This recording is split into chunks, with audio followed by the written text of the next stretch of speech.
Kuat Ma'ruf adalah salah satu tersangka dari 4 tersangka pembunuhan Brigadir J atau Brigadir Nofriansah Yosua Huta Barat. Dia adalah sopir dari keluarga Irjen Verdi Sambo sekaligus ART keluarga tersebut. Sosoknya disebut-sebut jadi sosok kunci. Rupanya, Kuat Ma'ruf diduga pergoki mendiang Brigadir J mendekati Putri Chandrawati ketika mereka berada di Magelang. Kuat kemudian melaporkan hal itu kepada Irjen Verdi Sambo. Setidaknya ada 2 peristiwa terkait Putri dan Brigadir J di Magelang. 2 peristiwa itu dilaporkan Kuat kepada Sambo.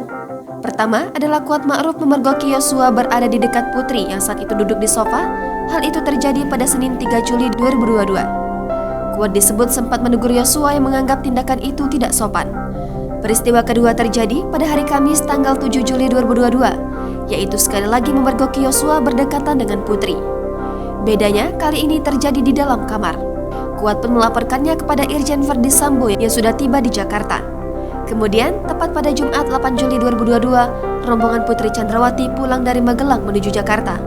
Brigadir Yosua yang biasanya berada satu mobil dengan Putri, dalam perjalanan menuju Jakarta berada di mobil yang lain bersama Brigadir Ricky Rizal.